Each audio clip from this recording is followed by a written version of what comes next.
Coming out of their bye week and set to face the Bengals, the Seahawks are clearly team number 2 in the NFC West in the standings. But do they have what it takes to be a viable threat to the 49ers as the season progresses? Rob Rang and I'll be discussing and debating here on our Tuesday edition of Locked On Seahawks. You are Locked On Seahawks, your daily Seattle Seahawks podcast. Part of the Locked On Podcast Network, your team every day.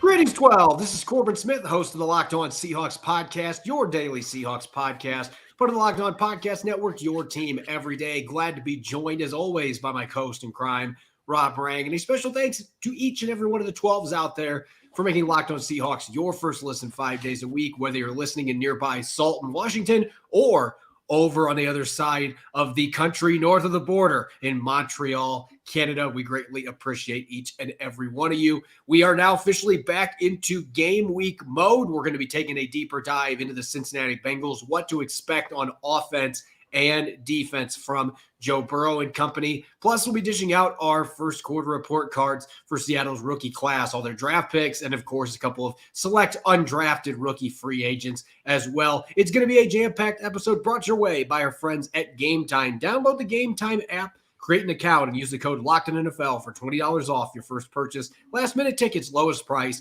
guaranteed.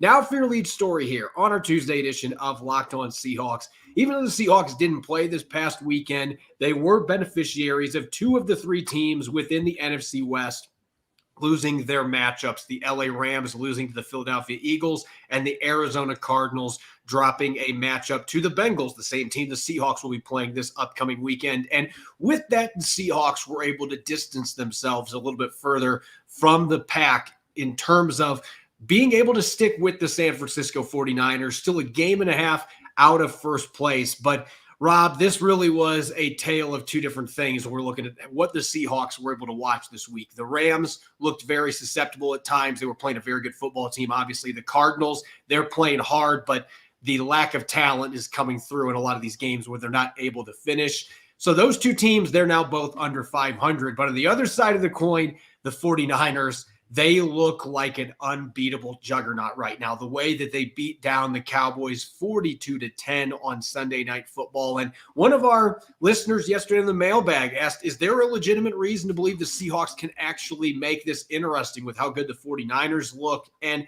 I do think that it's something that is worth exploring a little more now that we are heading into the meat of the season and we're starting to get an idea what all of these teams look like, even if they haven't fully developed their identities yet.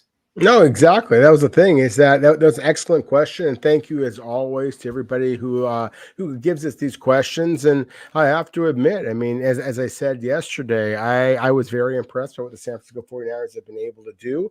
And of course, we all know the Super Bowl is going to be played several months from now. It's obviously not played right now. There's a lot of teams that look good in October that tail off by the time you get to February. But at the same time, the 49ers just look like the best team in all of football right now. So I think that if you are watching on YouTube, and again, thank you so very much if you are doing so, then you see the way that we have this broken down. It's pretty logical. You get the 49ers in first place, the Seahawks in second place, the Rams in third, the Cardinals in fourth. That's the way that it is in terms of NFL standings. That's the way that it is from the eye test as well. I think that the 49ers just are above and beyond. I mean, the offense is clicking, the defense is clicking. They are just playing quality football right now. You can make an argument that had Brock Purdy not gone down a year ago, then they would have been the NFC representative in the Super Bowl a season ago, perhaps even beat the Kansas City Chiefs. And then obviously the Seahawks have played very well against the 49ers at times. But at the same time, you also have some concerns about whether or not they're going to be able to hold up to the word you use, sir, juggernaut. That's absolutely what the 49ers feel. And I have my own reservations, frankly, about putting the Seahawks ahead of the Rams, because obviously in the one opportunity that the Seahawks had against the Rams, they wound up as the winner at Lumen Field of all places. So that's the thing, is that I do believe that there is the Rams and the Seahawks at number 2 and number 3, I think is actually more of a conversation division than the Seahawks perhaps being able to jump up and play against the 49ers. And the Cardinals, I think that you articulated it well, that they're playing very hard. They are. This is a team that has some talent. It just doesn't feel like it has quite as much talent as the rest of the clubs in the NFL. Their head coach Jonathan Gannon has got the Cardinals playing pretty good football, though. And I think that when you look at what they have at the quarterback position, this is a club that again is lacking talent, but not lacking heart, and they're going to surprise some people this year. So I do think that again, there's a pretty clear delineation between number 1 and number 4 in the NFC West. But I also think that, again, what we're seeing in October does not necessarily mean what's going to happen when it's all said and done in this division. Yeah, as Pete Carroll said yesterday after Seattle's quick Monday practice, again, this is still a phasing in period, 4 or 5 games into the year where teams are still trying to figure out who they are. There's still identity building going on in offense and defense. Even the 49ers, you could make that argument to an extent of the defensive side of the football because they have a few new faces over there. They're still meshing. It's still a very good defense, obviously. And some of the newcomers they added, like Javon Hargrave, we know are already really darn good football players. So that football team even has some things that they are working on. But they look to be the most polished machine to this point by a pretty wide margin. And so I think I would tend to agree with you that the Seahawks right now, if we're having this discussion, it's more about them and the Rams battling for that number 2 spot than Seattle battling for number 1. The good news for the Seahawks, though, Rob, is they don't have to play the 49ers until late November. So we've got several weeks here where the Seahawks can continue to try to improve on a number of the areas we talked about in yesterday's episode. Can they get better on third down on both sides of the ball? Can they get better at finishing drives on both sides of the ball? Are they going to be able to cut down on some of those pre-snap penalties, some of the missed tackles? Can they just get better across the board? And they're going to be getting healthier. That's certainly going to help, particularly in the offensive line. So there is time here, luckily, where with them playing the 49ers both times late in the schedule, they're hoping they're going to have that entire offensive line ready to go. And they'll have Charles Cross and Abraham Lucas and hopefully no other major injuries on offense. And if they're able to come in with their the full arsenal of receivers, running backs, and their offensive line, along with Geno Smith, then that gives the Seahawks a chance with that skill talent that they've got to be able to at least compete with the 49ers. I do think that they have closed the gap a little bit, but I would tend to agree with you that that gap right now, heading into week 6, it does feel bigger between the 49ers and everybody else than it does the Seahawks and the rest of the pack behind them in the NFC West. Yeah, it absolutely does. And again, I think that when you look at the way that the rest of the teams shape up, again, the Rams obviously are getting one of their absolute best players in Cooper Kupp back onto the field. He performed, just this past weekend. They made the big trade, not a big trade necessarily from a lot of people's perspectives. I think it's a big trade because, again, it tests the depth of their receiving core when they shipped off Van Jefferson, a former starting wide receiver, traded him off. That's putting an awful lot of pressure on Cooper Kupp to come back and remain on the field for the Rams. For Puka Nacua, the splashy rookie, to be able to continue his stellar performance. So I think that it's a gutsy trade by the LA Rams. And then you look at the Cardinals, and again, Joshua Dobbs has played pretty well for the Arizona Cardinals here, and I think that is kind of inspiring their team to play a little bit better than some people predicted. I mean, there's a lot of expectations out there that the Cardinals were basically going to go winless, and they were going to be part of the Caleb Williams or Drake May conversation, perhaps being the number 1 overall team selecting a year ago. Well, tell the Cardinals that they are playing like that is their plan. They are playing with physicality, with some efforts. I agree with the way that you articulated it. You can see the talent disparity really come through, though, in the second half. So to me, it's fortunate for the Seahawks that they don't have to play the 49ers soon. They are going to be able to, hopefully, from a Seattle perspective, be able to get better because they have such a young team. And the 49ers, on the other hand, have such a veteran-laden team, except for the quarterback, of course, and Brock Purdy. The Cardinals also have a very young team. They're also expecting to improve. And the Seahawks are going to be playing them a little bit sooner. So it's going to be interesting to see if the Seahawks can hold serve, then they should be able to make a legitimate playoff run and perhaps be able to capitalize should the 49ers stumble along the way. But, that remains to be seen. The Seahawks have some formidable opponents coming up, including the Bengals, of course, this weekend.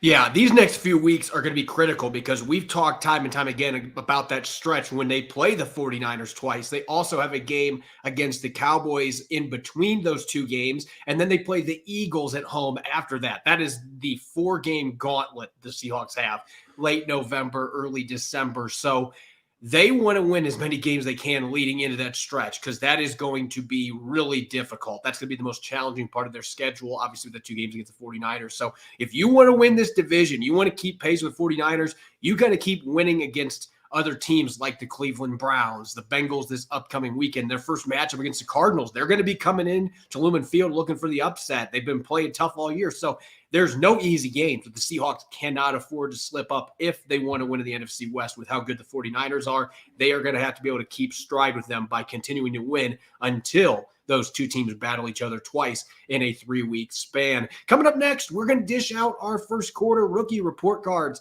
all the draft picks, as well as a couple select undrafted rookies. Don't go away. You are listening to the Tuesday edition of Locked On Seahawks, which is brought your way by our friends over at Game Time. If you've ever been on the hunt for sports and concert tickets at the last minute, the process can be anxiety-provoking. Buying tickets to your favorite events shouldn't be stressful, and Game Time is the fast and easy way to buy tickets for all the sports, music, comedy, and theater near you. With killer deals on last-minute tickets and their best price guarantee, you can stop stressing over the tickets and start getting hyped for the fun you'll have. If you're wanting to see the Seahawks battle the Bengals this weekend in Cincinnati, using Game Time's awesome flash deals feature and a detailed stadium map, you can find excellent seats right now for under $65, and it's super easy. Forget planning months in advance. Game Time has deals on tickets right up to the day of the event, and the Game Time guarantee means you'll always get the best price. If you find tickets in the same section or row for less, Game Time will credit you 110% of the difference. Snag the tickets without the stress with Game Time. Download the Game Time app, create an account,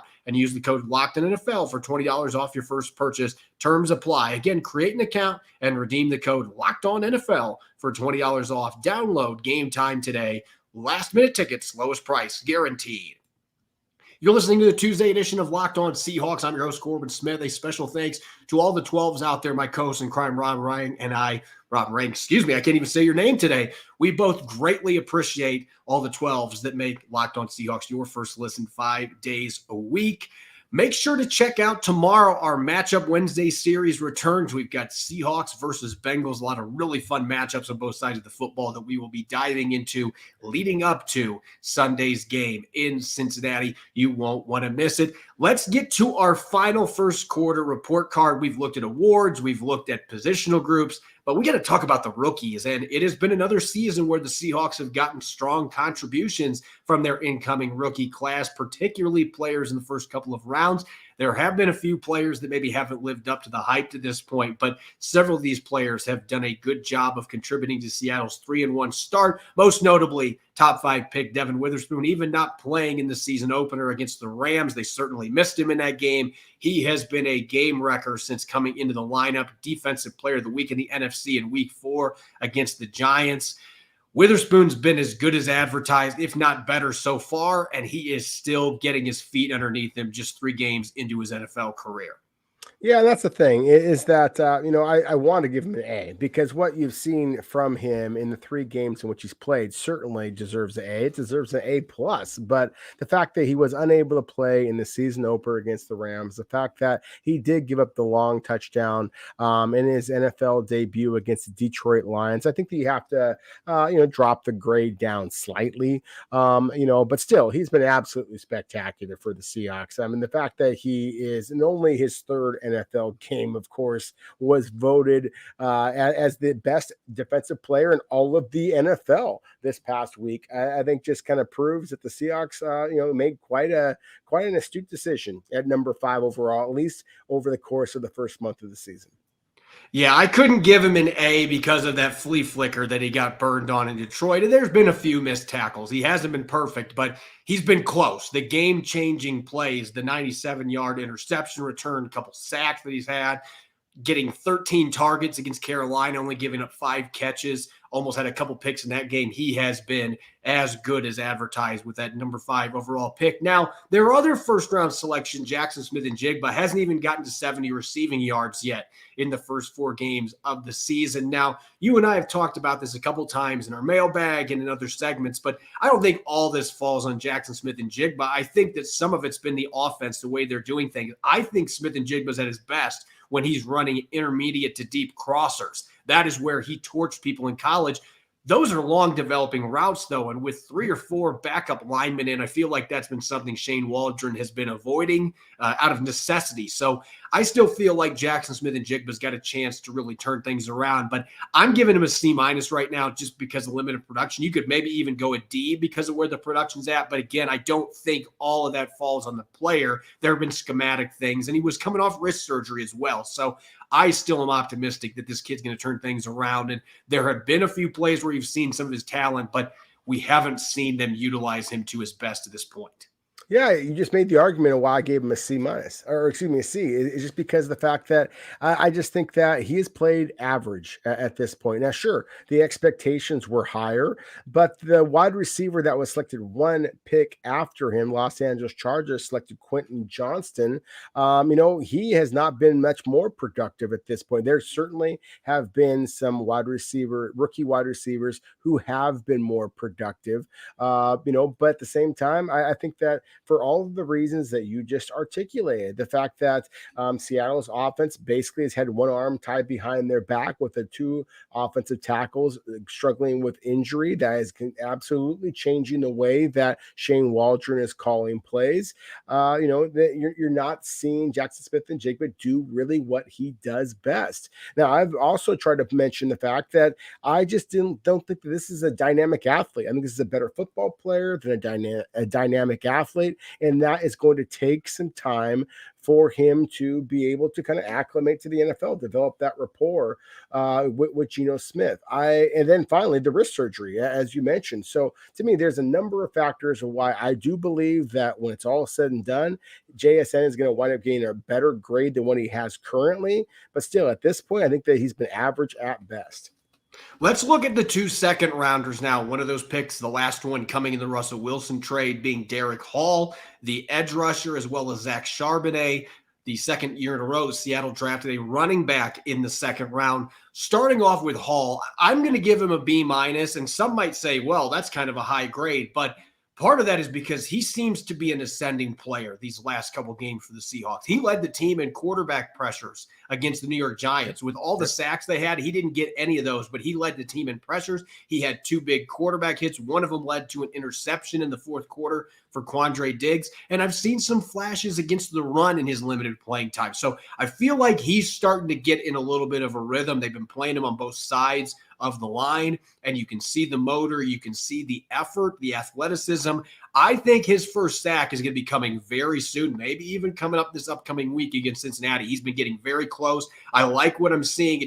I want to see him finish. That's why I can't give him better than a B-. We haven't seen that sack yet or many finishing plays against the run. And as for Charbonnet, he has over 100 rushing yards in limited snaps as the number 2 running back. He's averaging 5 yards a carry. He's been breaking tackles left and right. And oh, by the way, he's one of the best pass protecting backs in the NFL right now. And it's not just Pro Football Focus grading him out that way. I've watched a ton of tape. This kid is stonewalling blitzers in the backfield. He has done a phenomenal job as a third down back. We haven't seen the pass catching aspect come yet, which is why I'm not going higher than a B with him. But I love what I'm seeing with the physical downhill running, and the pass protection has been outstanding so far.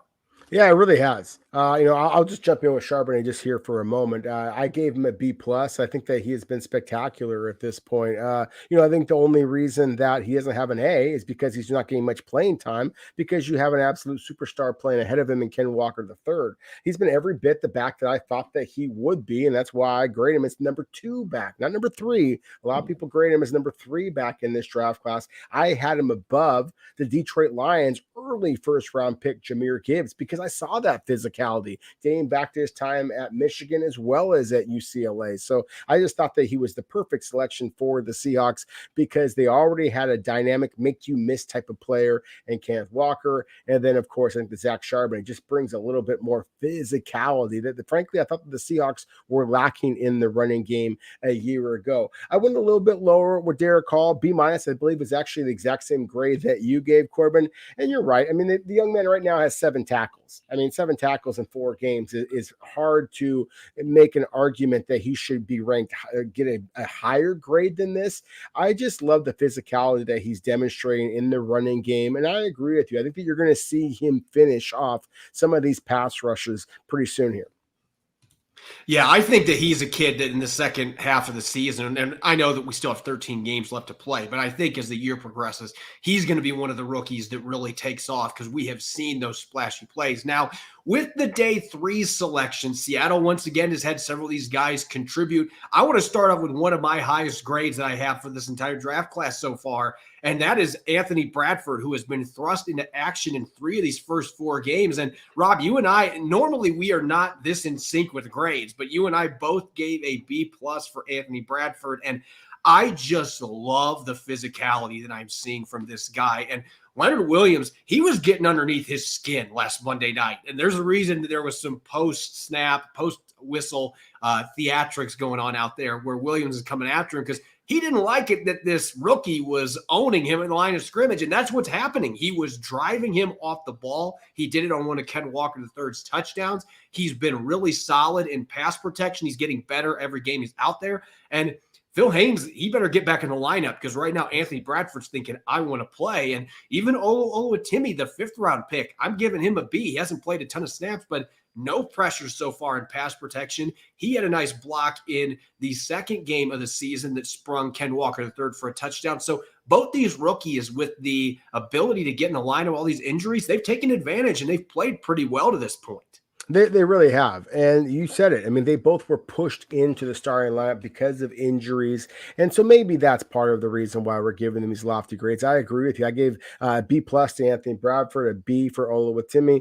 I think that, at least for me with Anthony Bradford, there is a specific time where I was at the Seahawks training camp and I saw him walking around. He looked heavy. He looked disinterested. I had 0 expectations of him at that point. It was the exact opposite of what I saw on his LSU tape, where I saw a mauler. I saw a guy who just would physically take the soul of his opponent. And that's the way he is played here. So again, I've kind of gone back from absolutely loving Anthony Bradford's college tape to being disappointed with what I saw of him in person, my own eye test at training camp, to then you see some flashes in the preseason as well as the regular season where he has kind of reverted back to that type of player. I think it just kind of speaks to his competitiveness. Maybe he's not the kind of guy that you want out there running sprints and things like that. But still, when you actually strap it on and play a little bit of football, this guy absolutely answers the bell. So very, very encouraging signs from him. With Oluwatimi, to me,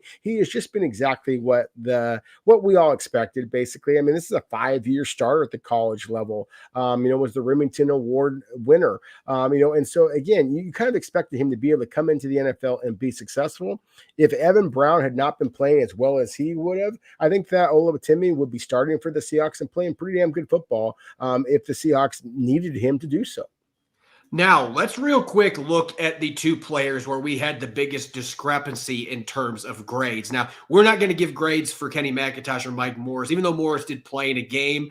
He's out for the season. And Kenny McIntosh, we don't know when he's going to be back. So that creates a little bit of an issue for trying to put together grades. Really, it's an incomplete report card. They haven't been in class to this point. But this is the biggest discrepancy for us, Rob. Cameron Young, a defensive tackle, I gave him a B and you gave him a C. And I guess I will make my argument why I gave Cam Young this good of a grade.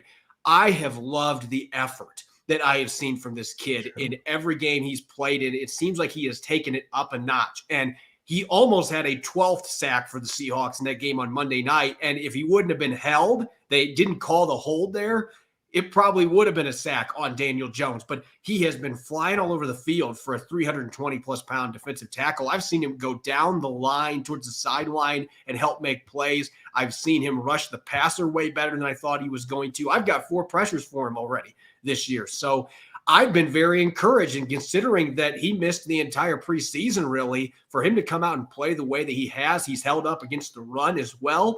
I've liked what I've seen. Maybe not the flash plays. That's never been his game, but he's done a pretty good job as a backup nose tackle to this point. Oh, he absolutely has. I mean, he's a junkyard dog, just like Jaron Reed is. I mean, I was so excited when the Seahawks re-signed Jaron Reed. I mean, to me, he is one of the most physical and just hardworking players in all of the NFL, and I think that he has been, just terribly underrated for an awful long time.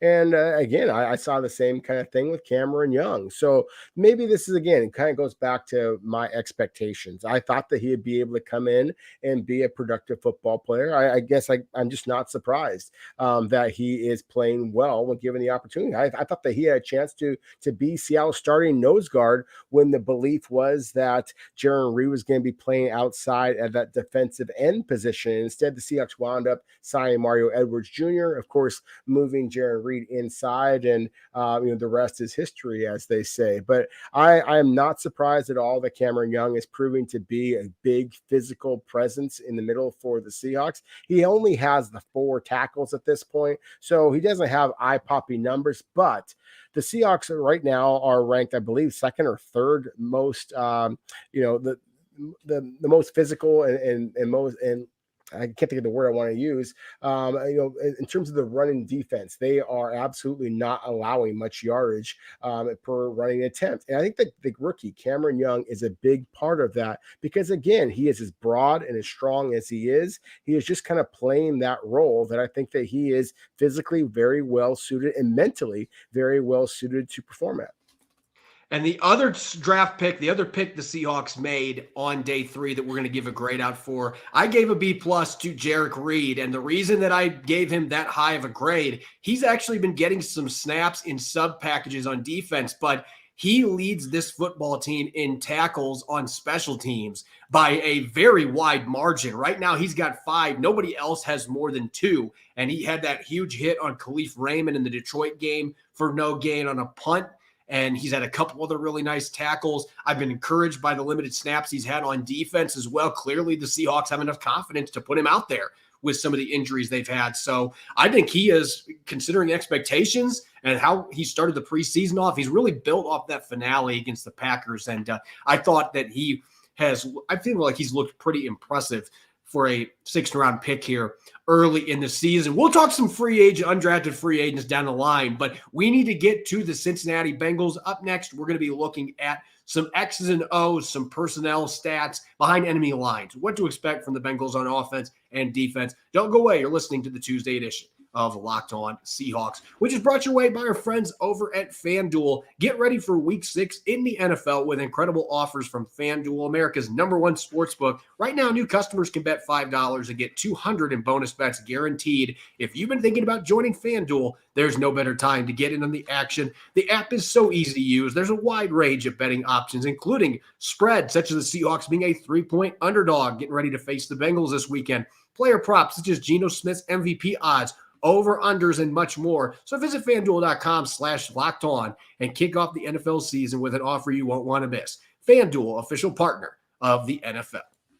You're listening to the Tuesday edition of Locked On Seahawks. This is your host, Corbin Smith. Glad to be joined, as always, by my co-host in crime, Rob Rang. And a special thanks to all the 12s out there, as always, for making Locked On Seahawks your first listen 5 days a week. We greatly appreciate it. Don't forget, tomorrow, it's the return of Matchup Wednesday. We'll be diving into the key matchups, Seahawks versus Bengals. You won't want to miss it. Watch it on YouTube or listen wherever you get your podcast. Speaking of the Bengals, they're coming off their best performance so far this year, improving their record to 2-3 with a 34-20 win over the Cardinals. For a little while in that game, Arizona had the lead, but that's been the story of the Cardinals season this year. They have not been able to find ways to play 4 quarters, and that talent discrepancy has shown up. And Joe Burrow, for the first time in 2023, looked like Joe Burrow. He's been battling a calf injury, and that is obviously the biggest storyline, Rob, going into this game, because if Joe Burrow's healthy, he is a top 5 quarterback, and this will be the first time the Seahawks have had to face him in the NFL.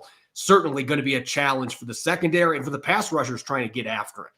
Yeah, I was remiss. In yesterday's show at Corbin, I mentioned a knee injury, and I apologize for that. It was a calf strain. But still, the point is that it absolutely has limited Joe Burrow, what he has been able to do. He just has not been able to step up into the pocket. He has not been able to really drive off of his foot and create the velocity on his throws. And this is not a massively strong arm quarterback. His game, like the aforementioned Brock Purdy, the San Francisco 49ers, is actually more about anticipation than anything. And I watched the all 22 of the Bengals victory over the Arizona Cardinals, and what I saw was a quarterback who was throwing much more on rhythm, much more anticipation than we had seen over the first couple of weeks of this season. Which is so impressive about that is the fact that, of course, one of his most dynamic receivers, T. Higgins, has been out. So to me, what this kind of comes down to is the Seahawks had better be concerned about this. If you're going to try and blitz Joe Burrow,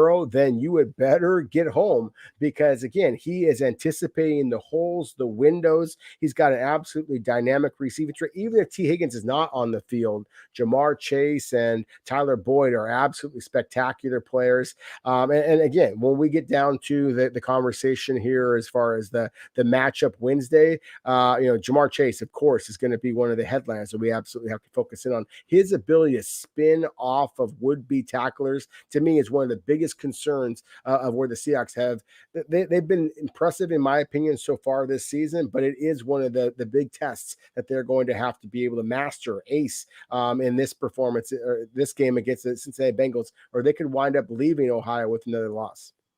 Yeah, I'm glad you mentioned the blitz aspect with Joe Burrow, because he has always been a good quarterback, if not great quarterback, against the blitz. But with that calf injury in the first 4 weeks, according to PFF, he was 31st in the NFL among quarterbacks in completion percentage. He was dead last in yards per attempt, and he only had 1 touchdown pass against the blitz. So teams were having success sending extra rushers. They were doing it frequently because they knew he couldn't move around the pocket. But this last week against Arizona, he completed almost 87% of his throws against the blitz with a touchdown. He was absolute money. So Joe Cool being back in business, the Seahawks, you got to be careful how much you try to get after him, because blitzing might not be working in your favor at this point, because that's been a strength in his game. And now that he's getting healthier, you're seeing that on the field. Another thing that's worth noting here, this Bengals offense, Joe Mixon's a fantastic running back, but they have really had their issues getting the running game going this year. And there's a couple things behind that, Rob. They are in the bottom 10 in the NFL right now, both in yards before and yards after contact running the ball. So their line's not creating holes.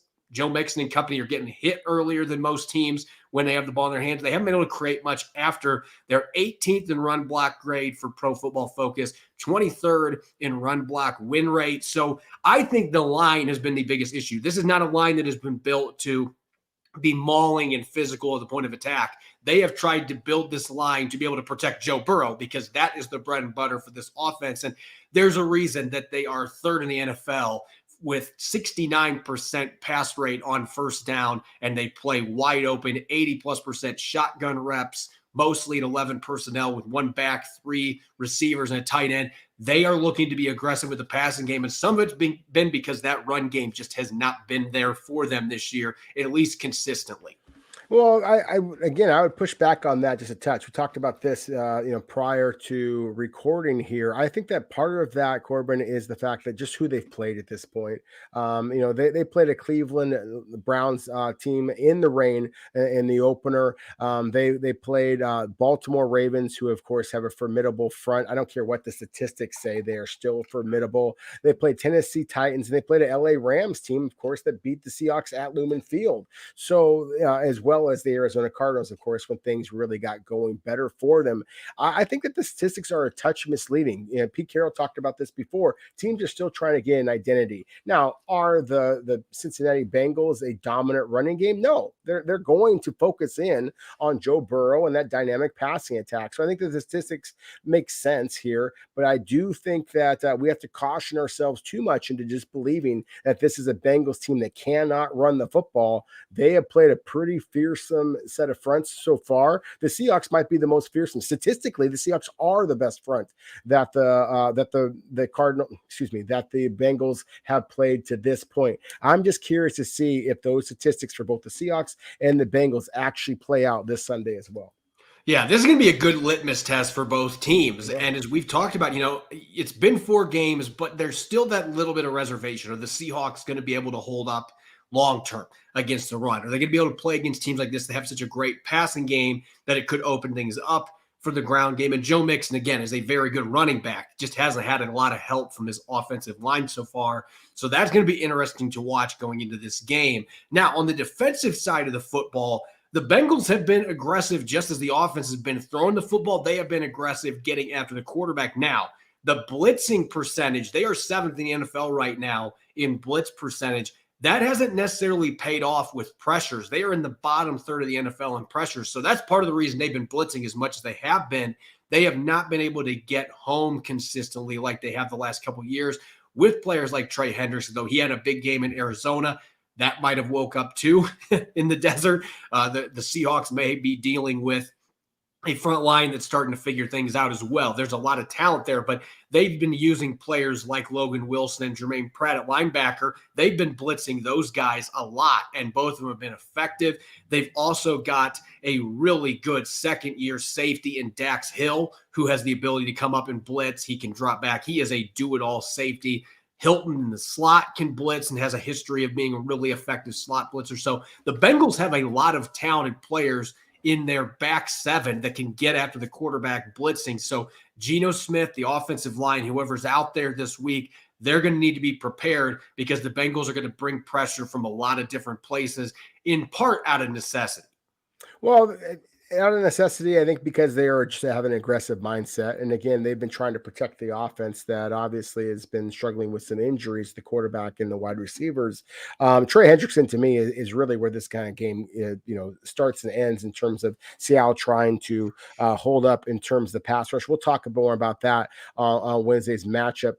But right now he is, I believe, 3rd in the NFL in terms of sacks, and the Bengals have not been up in very many football games so far. So theoretically, he has not had nearly as many pass rush opportunities as if the Bengals have been up. So again, to me, that is a significant thing here. That's one of the things that I frankly feel pretty confident in what Geno Smith has demonstrated in his ability also to anticipate, to read some of the blitzes coming. The Seahawks offensive line has played very, very well so far in terms of pass protection this season, despite all of the injuries that they've had. We talked about this a couple of moments ago. We think that there might be a splashy performance from Jackson Smith and Jigba coming. Perhaps this is the game, coming back to the state of Ohio, where, of course, as a member of the Buckeyes, he was an absolute superstar. This, to me, would be one of those opportunities, because I agree with you. The Bengals have talent along the defensive line at linebacker. That back 7 has some playmakers. They've also struggled with some durability in their secondary. However, their best corner, at least in my opinion, Wuze, from previously played his college ball at Colorado and then played with the Dallas Cowboys. He has been out with injuries. So to me, that is something that the Seahawks might be able to exploit in this football game. I look at the run game, and I mentioned the Bengals have not had much success running the football. They have really struggled defending the run this year. They are in the bottom 5 in the NFL for yards per carry. They have given up the 2nd most rushing yards, and this is what should get Ken Walker III and Zach Charbonnet, and probably offensive coordinator Shane Waldron, excited as well. They have given up more 12-plus yard runs. That's what Pete Carroll calls an explosive run. They've given up more 12-plus yard runs than any team in the NFL so far this year. So not only have they been gashed on the ground with big games, they have given up a lot of explosives on the ground. So even though they've got some talent at linebacker and on that front line, this has been a defense where teams like the Titans, they were able to get King Henry rolling in that game, and they beat down on the Bengals. if the Seahawks have their offensive line healthier as they expect it's going to be going into this game, and we'll be talking about this, I'm sure, tomorrow on Matchup Wednesday, but this is an opponent where it feels like you can get that snowball rolling a little bit in the run game. And if you're able to really pound the rock, you could make life difficult for this defense, because that has been a problem for them all year. And before James Conner got hurt the other day, the Cardinals were doing the same thing. So this is a defense that has been very vulnerable to the run.